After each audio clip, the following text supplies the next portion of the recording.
اس نظاموں کی پہچان جو اللہ کی اور اس کے محبوب کی اور پنجتن پاک کی اور غوث و خواجہ کی قبولیت والا نظام ہے، اس کی پہچان کیا ہے؟ کہ صرف نام کا رکھ لینا اور نام سے وابستہ ہو جانا، یہ نام بھی خدا کی قسم بڑی نعمت ہے، نجات ہو جائے گی، مغفرت ہو جائے گی۔ لیکن یہ نظام خانقاہ محمدی کا صرف نام کے لیے، مغفرت کے لیے اور پھر کوئی اس مقاصد کے لیے نہیں ہے، بلکہ یہاں پر اس نظام کو مقصد مصطفیٰ کے پورا کرنے کے لیے ہے، مقصد مولا علی کے پورا کرنے کے لیے ہے، اور مقصد پنجتن پاک کے پورا کرنے اور غوث و خواجہ کی منشا کے پورا کرنے کے لیے منشا غوث العظم، منشا غریب نواز اور منشا پنجتن پاک اور منشا مولا علی اور منشا مصطفیٰ کیا ہے؟ یہ ہوتا ہے کہ دو جہاں کے مالک میرے آقا کو جو اللہ رب العالمین نے رحمت للعالمین بنایا، اس رحمت کے قطروں میں سے کوئی قطرہ ہر انسان تک میری ذات سے پہنچ جائے۔ یہ فکر غلط ہے، اس کو ختم کرو۔ سب مل کر کر لیں گے یا کسی کے سہارے سے کریں گے یا سب کو بلا کر کر لیں گے؟ نہیں، ایک ایک اپنے اندر میں اس فکر کو پیدا کرو، بے چین و بے قرار ہو جاؤ کہ میری ذات سے کیا نہیں چاہتے کہ غوث و خواجہ کا منشا ہماری ذات سے پورا ہو جائے؟ کیا نہیں چاہتے کہ پنجتن پاک کا منشا میری ذات سے پورا ہو جائے؟ کیا نہیں چاہتے دو جہاں کے مالک میرے آقا کا منشا میری ذات سے پورا ہو جائے؟ اگر چاہتے ہو تو بھیک مانگو وہاں پر، اور اس کے لیے تعلیمات کی مجلسوں کو سننے کے بعد اس کسوٹی پر اپنی ذات کو، اپنے دل کو رکھو اور ضمیر کو جھنجھوڑ اور دماغوں کو کھولو۔ یہ منجبین پن اور یہ باڑ کو لگا دینا، دروازوں کو قائم کر لینا اور وہاں پر بزدل بن کر یہ عذر کر لینا کہ فلاں خلیفہ کی وجہ سے، فلاں مرید کی وجہ سے یہ ہم تو کر لینا، ہم سے نہیں ہو سک رہا ہے، یہ نااہل ہے اس راستے کا، یہ قبولیت والا نہیں ہے۔ نبھا رہے ہیں، یہ میرے غوث و خواجہ کا کرم ہے، لیکن قبولیت والا کون ہوگا کہ چاہے گا کہ نہیں چاہیں گے؟ میں بول رہا ہوں تو منہ میں پانی آ رہا نا کہ غوث و خواجہ تم کو چاہ لے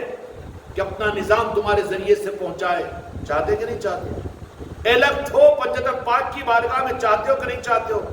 بارگاہ مصطفیٰ میں قبولیت ہو، چاہتے کہ نہیں چاہتے ہو؟ قبولیت ہے، اس کی پہچان کیا؟ نظام تو قبولیت والا ہے، اس میں کوئی دو رائے نہیں ہے، نہ شکری ہو جائے گی، قبولیت تو ہے اس نظام کو۔ لیکن سوال ایک ایک مرید کے لیے، ایک ایک خلیفہ کے لیے، ایک ایک مریدان کے لیے یہ ہے کہ تم بھی قبولیت والے بن جاؤ۔ اگر نہیں بنو گے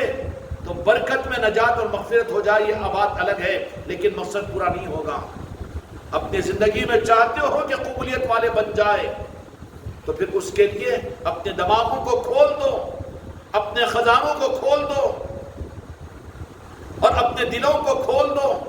اور بندشوں کو ختم کر دو اور فکر کرنا شروع کرو کہ یا رسول اللہ، آپ کے مقصد کو پورا کرنے کے لیے آپ کی رحمت کا کوئی حصہ میں دنیا کے ایک ایک انسان تک، مغربی دنیا تک، مشرقی دنیا تک اور دنیا کے کونے کونے تک میں ایک ایک انسان کو آپ کی رحمت کو تقسیم کرنے کے لیے یا رسول اللہ مجھے قبول فرمائیے، مولا علی مجھے قبول فرمائیے، پنجتن پاک مجھے قبول فرمائیے، یا سید کائنات مجھ پر نظر ڈالیے، یا غوث العظم مجھے قبول کیجئے، یا غریب نواز مجھے قبول کیجئے۔ تاکہ جب قبولیت ہوگی تو اس کی پہچان کیا ہوگی؟ اس کی پہچان یہ ہوگی کہ اس کا دل اور اس کا دماغ اور اس کی صلاحیت اور قابلیتیں اور اس کے راتوں کی نیند اڑ کر بے چینی اور بے قراری اور جو کیا ہوا ہے اس کو تصور نہیں ہوگا، بلکہ اس میں بھی کمی محسوس ہوگی۔ جس مرید اور خلیفہ کو کچھ کرنے کے بعد میں کہ ماشاءاللہ ہو چکا ہے، سمجھ لینا جو ہوا ہے تو کہہ دے کہ کچھ ہو نہیں سکا، میں کچھ کر نہیں سکا، مجھ سے کچھ ہو نہیں سکا، اگر یہ احساس ہے تو اچھی علامت ہے، برخلاف اس کے کہ جو ہوا میری وجہ سے تو ہوا، میں کرنے ہی سے تو ہوا اور میری قابلیت کی وجہ سے تو ہوا، یہ ذہن میں آ گیا تو سمجھ لینا کہ وہ ابھی قبولیت والا راستے پر نہیں ہے، بلکہ وہ ادھر کا قبولیت والا نہیں ہے، ابھی ادھر ہی ہے جو خود کو قبولیت والا سمجھ رہا ہے، دھوکے میں ابھی۔ ان کی قبولیت والا ہوگا تو پھر اس کا ذہن، اس کا فکر، اس کی جان و مال کے خرچ کرنے لگانے کا رخ، اس کے اوقات کا رخ، اور اس کی راتوں کی بے چینیاں، اور خدا کے سامنے راتوں میں اٹھ کر مانگنا اور آزاری کرنا، اس کے لیے بے چین و بے قرار ہونا، اور اپنے لیے خود قبول کروانے کے لیے، کیونکہ قبولیت کے لیے ذاتی فکر شرط ہے۔ یہ دولتیں ملتی ہے ذاتی فکر پر، یہ نہیں ہے کہ گولی کی صورت میں کسی کو دے دے، یا زبردستی کے اولیاء بھی، یا کوئی پیر کامل بھی ہے جو خود کو طلب نہیں ہے تو زبردستی اس کو وہ دے دے۔ وہ چیزیں یہ دینے کی چیز نہیں ہوتی، بلکہ یہ تو خود ہی سے لینے کی چیز ہوتی ہے۔ لینے کے لیے ان راستوں کو اختیار کرتا ہے اور ان صفات کو اپنے اندر میں پیدا کرتا ہے، اور پھر وہ بے چینی اور بے قراریاں اس کو بعض اوقات تو آبادیوں سے دور کر دیتی ہے، کھانے پینے سے دور کر دیتی ہے، جنگلوں میں پہنچا دیتی ہے، تنہائیوں میں پہنچا دیتی ہے۔ وہ قبولیت کی علامت ہوتی ہے۔ اس لیے میرے بچوں، ان نظاموں کے اندر میں نظام قبولیت والا، اس میں کوئی دو رائے نہیں، اور جس مرید اور جس خلیفہ اور جس مریدہ کو ذرہ برابر ذہن کے کسی گوشے کے اندر میں اس نظام کی قبولیت کے بارے میں شک آئے تو وہ تو ڈر جانا چاہیے۔ اتنے حقائق کو اس نظام سے کھول دیا گیا، اس کے باوجود اس نظام کی قبولیت میں اعتراض کا مزاج کہ ایسا نہیں ہونا، ایسا نہیں کیا جانا چاہیے تھا، یا پھر نظام کے چلانے والے اس طرح سے نہیں کہنا چاہیے تھا۔ جن کو اس نظام کے اندر میں ذرہ برابر بھی شک آئے تو اچھی طرح سے سمجھ لینا کہ وہ قبولیت والا نہیں ہے بلکہ خطرے والا ہے۔ نظام کی قبولیت میں شک کرنا یہ اپنی ناقبولیت اور خطرے والے میں ہونے کا شمار ہے۔ نظام تو قبولیت والا ہے اپنی جگہ۔ اس لیے قبولیت کی علامت کیا ہے کہ یہاں پر کوئی نہ کوئی دن، کوئی نہ کوئی ہفتہ آگے کا نظام مل رہا ہے کہ نہیں مل رہا ہے، نظام آگے بڑھ رہا ہے کہ نہیں بڑھ رہا ہے، اور یہاں پر کوئی بندش ہے، کوئی دروازے، کوئی حصار، اپنے ہی پرائے نہیں پرائے، یہ چیزیں ہیں۔ تم خود اپنے دل پر ہاتھ رکھ کر سوچو کہ پاک پتر سمجھ کر عام مسلمانوں کو بھی لوگ بھاؤ نہیں دیتے، لیکن تمہارے دلوں کی وسعت ہے کہ برادران وطن کے لیے تمہارا دل کھلا ہوا ہے، اور ان کے لیے تم فکر مند ہے، اور ان کو احترام کی نگاہ سے دیکھ رہے ہو، اور ان کے لیے بھی تمہارے دلوں کے اندر میں فکر ہے کہ ان کو بھی میرے آقا اپنی رحمت کی تقسیم کے لیے میری ذات کو بھی قبول کر لے۔ چاہتے ہو کہ نہیں چاہتے ہو؟ تو میرے آقا کی بارگاہ کی قبولیت کی اور مولا علی کے انتخاب کی علامت اور غوث و خواجہ کی نگاہوں میں آنے کی علامت اور پہچان کیا ہے کہ میرے مریدوں اور خلیفاؤں خود اپنے پر ناپ لو، دیکھ لو کہ دماغ کھل جانا چاہیے، دل کھل جانا چاہیے، اور اپنے دل کے دروازوں کو کھول دینا چاہیے۔ صرف مروجہ ان رسموں کے اعمال کو کہ میلاد کی محفل کر لیے اور پھر 11ویں کے مجلس سے کر لیے، نعتیں پڑھ لیے، بیان کر لیے، اپنوں کے حد تک صرف مسجد میں ہو گیا، خانقاہوں میں ہو گیا، یا گھر کے دروازے لگا کر بند کر کے کر لیے، نہیں، بلکہ قبولیت والوں کی پہچان یہ ہوگی کہ وہ بے چین و بے قرار ہوگا۔ راستے سے چل رہا ہے کوئی آدمی، عزت کی ایک نگاہ ڈالے تو اس کا ہاتھ پکڑ کر، بھائی چل میرے ساتھ میں چائے پی، بھائی تو کیا بات ہے، تیرا کیا نام ہے؟ کہہ رہا ہے کہ لنگن نام۔ واہ ماشاء اللہ، تیرے سے مل کر خوشی بھی بھائی، کیا بات ہے، تیرے چہرے پر مسکراہٹ ہے، تیرے رستے میں چلتے رستے میں اس سے ملاقات کرو۔ کیوں کہ آپ کا مقصد وہاں پورا ہونے والا ہے۔ تم ڈیوٹی پر لگے ہوئے، اس کی پہچان یہ صرف اپنے ساتھیوں کو میسج دے دیے یا اپنے لوگوں کو بلا لیا، خود آگے اسی کے اوپر آپ نے اپنے آپ کو گبر سنگھ سمجھ رہے ہیں۔ ارے کدھر چلے گیا مسلم؟ قبولیت والا بنا، اس کی علامت کیا ہے کہ گھر کا میتر ہے، اس میتر کو بھی کبھی روکو کہ چائے پی کر جا، صاحب میں کیسا چائے پیوں، کیسا؟ نہیں بیٹا، نہیں بھائی میرے، بیٹھ یہاں پر چائے پی، اپنے ہاتھ سے چائے ڈال، کیسا ہے، کیا حال ہے؟ اب اس کے سامنے مدینے والوں کا تذکرہ کرو، اپنے پیر کا تذکرہ کرو، غوث و خواجہ کا، نہیں ہو سکتا۔ یہ قبولیت والوں کی پہچان ہے۔ اور جو لوگ انتظار کرے صرف مجلس اور محفل کا، اور جو صرف اپنے پیر بھائیوں اور اپنے سلسلے کے لوگوں تک محدود ہو جائے، اور جو صرف مسلمانوں تک محدود ہو جائے، یہ سارے کے سارے زنگ آلودہ ہے، مسلک و جماعتوں کی تھاپ ان پر ہے، ابھی چھاپ ہے، اس کے ختم کیے بغیر قبولیت والے نہیں بن سکتے۔ قبولیت والے اگر بننا ہو تو یہ بھیک آقاؤں کی بارگاہوں کے اندر میں مانگو کہ ہم کو قبولیت والا، کہ یا رسول اللہ اپنی رحمت کی تقسیم کرنے کے لیے جن کو منتخب فرماتے ہیں قابلیت کی بنیادوں پر نہیں بلکہ قبولیت کی بنیادوں پر، تو ہم کو بھی، کہ ہم کو بھی 10 سال ہو گئے، 15 سال ہو گئے، 20 سال ہو گئے سلسلوں سے وابستہ ہو کر، خانقاہوں سے وابستہ ہو کر، لیکن ہم کو بھی ایسا حوصلہ دیجئے اور وہ صلاحیت عطا کیجئے، ہمارے ذہن کو کھول دیجئے، ہمارے دماغوں کے گروہوں کو ختم کر دیجئے اور ہمارے دل کے دروازوں کو کھول دیجئے۔ کھولنے کی بات ہم کہہ رہے ہیں، اور تم اگر گیٹوں کو لگانے کے راستے پر چلے ہوئے ہو، یہ اپنا ہے، یہ دوسرا ہے، یہ دیوبندی ہے، وہ بریلوی ہے، اور وہ ہے، وہ ہے، اور پھر وہ مسلمان ہے، وہ غیر مسلم ہے، تم تو گیٹوں کو لگاتے چلے جا رہے ہو۔ تمہارے نظام کا خاصہ یہ کہ ہم کہہ رہے ہیں کہ دلوں کو کھولو اور تم اس کو گیٹوں کو لگاتے چلے جا رہے ہو۔ یہ قبولیت والے ہونے کی علامت نہیں ہے۔ قبولیت والوں کی پہچان کیا ہوگی؟ کہ قبولیت والوں کی پہچان یہ ہوگی کہ وہ اپنے ذاتی طور پر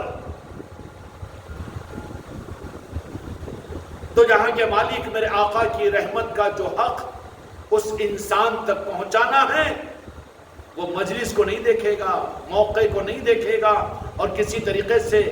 ڈسپلین کو، سنجیدگی کو یا اپنی حماقت میں وہ نہیں رہے گا، بلکہ کیا ہوگا؟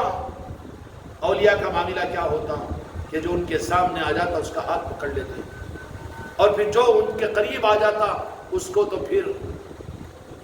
محبت دے کر، اخلاق دے کر، اپنا جان و مال اس کو خرچ کر کے اپنے ہاتھوں سے کھلا کر اس کو کیا کرتے تھے کہ تو جہاں کے مالک میرے آقا کی محبت کی رحمت کا وہ رخ اس کو دے دیا کرتے تھے۔ رحمت مصطفیٰ ہی ہے خدا کی قسم جو ساری دنیا کو منور کرے گی،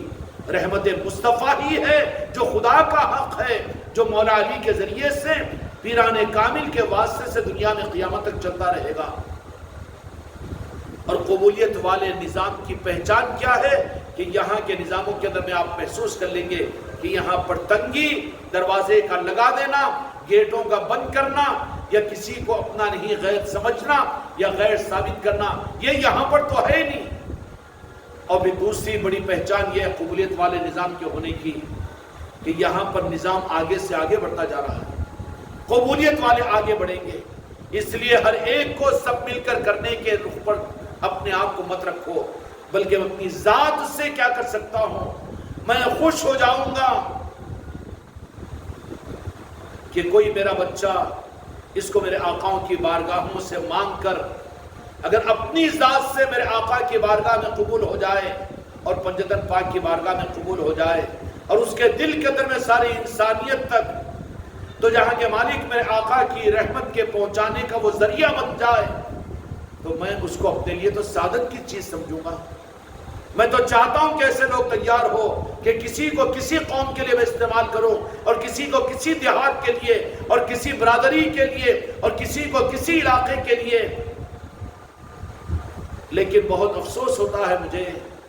کہ جن پر میں امید رکھتا ہوں ان کی ذہنیتیں، ان کے دل اور ان نظاموں کے بارے ہی کے اندر میں بس اتنا ہی اتنا، یہ بڑی کھوٹ کی چیز ہے اور بڑی ہی عیب کی چیز ہے۔ ان چیزوں کو کھول کر ہر ایک اپنے انفرادی طور پر میں چاہتا ہوں کہ ہر ایک میرے آقا کی رحمت کو تقسیم کرنے کی ذمہ داری ہر ایک اپنی ذات سے پوری کرے۔ تقاضے لو کہ ہمیں موقع دو کہ ہم فلاں دیہات میں جائیں گے، اطلاع دے کر جاؤ، نہ بھی دے کر جاؤ، تو کبھی بغیر بولے بھی یہ کون سی بیگاری ہے، کون سی مزدوری ہے کہ پیر کوئی حکم دے تو وہی کام کریں؟ یہ تو آخری بیگاری ہے۔ تم کو تم ملازم سمجھو، تم ہمارے ملازم ہو کہ ہم تم کو تنخواہ دے رہے ہیں، لیکن تم اس مقام پر پہنچنے کے بعد بھی اپنی ذات سے تقاضے پیدا کر کے تم خود اپنی طرف سے ہمارے سامنے تقاضوں کو رکھ کر خود کو آگے بڑھانے کے لیے خود محنتیں کرو، اپنی زندگیوں کو قیمتی بناؤ، اپنی صلاحیتوں کے ساتھ میں تم ایسے کام کرو کہ جس کی وجہ سے میرے آقاؤں کی بارگاہ میں تمہیں قبولیت مل جائے۔ اس لیے قبولیت والے لوگوں کی پہچان کیا ہوگی کہ وہ اپنے ذاتی طور پر ہر انسان تک دو جہاں کے مالک میرے آقا کی رحمت کے